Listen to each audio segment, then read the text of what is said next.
Saw dudes. The exotic mission rotator this week is Operation Seraph Shield, which drops Season 19 armor and weapons, meaning that Path of Least Resistance is farmable. This ARC trace rifle has quickly become one of my favorites in the game because of the amount of things it can do well. Bringing it to raids and GMs has been a blast, and I'm sure you'll find it valuable. While it may not be the best in one part of the game, you can bring it anywhere and still get good mileage out of it. Let's get started. When we compare the stats of Path of Least Resistance to all the other craftable trace rifles, it's alright. It completely loses to Acacia's Ejection, but that is expected since it is a raid weapon. That being said, it's not exactly a slouch either and is in the middle of the road when compared to Hollow Denial and Retrace Path. Path of Least Resistance has a bit more range than the other two, but falls a little short in the stability, handling, and reload speed departments. This isn't a deal breaker though, as it's only a couple of points lost which can be made up with barrel and mag perks. Let's look over the perks of the gun though, what really makes this thing special. There are tons of barrel perks, but the three that stand out are Chambered Compensator, Fluted Barrel, and Corkscrew Rifling. Chambered Compensator provides extra stability and maxes out recoil direction for perfectly vertical recoil. If you want a consistent experience when firing, this is for you. Fluted Barrel provides a hefty bump in handling and some stability, and focuses on making the weapon a little bit more responsive.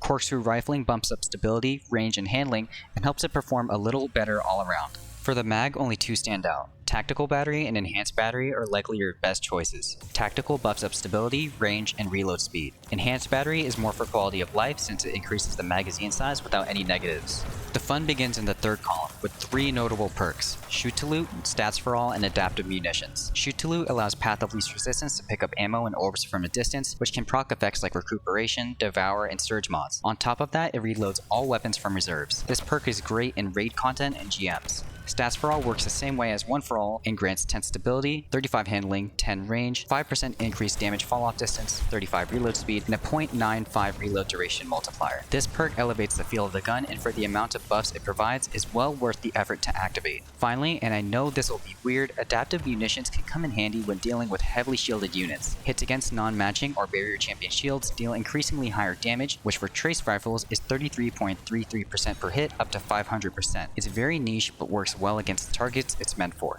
In the fourth column, there are only two choices that stand out: Volt Shot and One for All. Volt Shot causes the next shot to apply Jolt after scoring a kill and reloading within 5.3 seconds. It is essentially the ARC version of Kill Clip and allows for overload champion stunning. This is great for supplementary DPS and light ad clear. One for All is a straightforward 35% damage bonus that is activated after damaging 3 separate enemies within 3 seconds of each. Against chunkier units, this can be a godsend. For the masterwork, I would personally choose handling since it can feel a tad slow to equip or stow. However, anything works and others may want added stability. For the next part of the video, I'll outline some possible perk combinations and their use cases. When it comes to the barrel and battery perks, use what you think is best as those won't affect the final two columns. Perk Combo 1 is my personal favorite and is Shoot to Loot and Volt Shot. Shoot to Loot provides tons of utility to the weapon as already mentioned and assists in any build. In high level content, you'll want a way to grab ammo or orbs without exposing yourself, and this is the best way to do it. Volt Shot is just a great ad clear tool and good for increasing DPS. Also, it can be used effectively by any elemental subclass, and it just works better on ARC because of the synergies there. Being able to stun overload champions without mods is just great.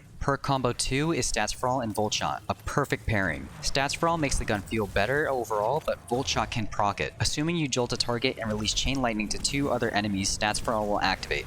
This is great for all parts of the game and doesn't fall behind in any particular area. Perk Combo 3 is Stats for All and One for All. I don't think this needs much of an explanation. Both perks have the same criteria needed to activate, and due to the high ammo capacity nature of trace rifles, can have a lot of uptime. Upon hitting 3 enemies, you'll have a great feeling gun that does 35% more damage. Nothing fancy, just a solid workhorse. Perk Combo 4 is Adaptive Munitions and One for All. Adaptive Munitions can help take care of heavily shielded units, and One for All provides extra damage everywhere else. If One for All is proc before hitting a shielded unit, its damage bonus will stack. I would suggest bringing this role to content where you know that shields will be a major issue. Perk Combo 5 is a jolt applying shield buster and uses Adaptive Munitions and Volt Shot. This combo is meant to double down on one target. Having jolt applied to a shielded target will melt through its shield, but the combination of Adaptive Munitions takes it to the next level. Even after the shield is removed and Adaptive Munitions no longer functions, Volt Shot can take over to deal more damage, so there is value in nearly all engagements. Finally, there's Perk Combo 6, which uses Triple Tap and Focus Fury. I never mentioned these perks earlier because they only really work with each other. Triple Tap brings up the ammo economy for sustained fire, assuming that you're landing precision shots. Focus Fury increases damage by 20% for 11 seconds after hitting half of the shots in the mag as precision hits. When you combine this form of damage buff with Triple Tap, you can extend its duration. Think of this combo like a mini COLDHEART. This gun pretty much has it all. I know many of you may get annoyed saying that there are better options, but for a legendary weapon that is as unique and versatile as this, it's hard not to share.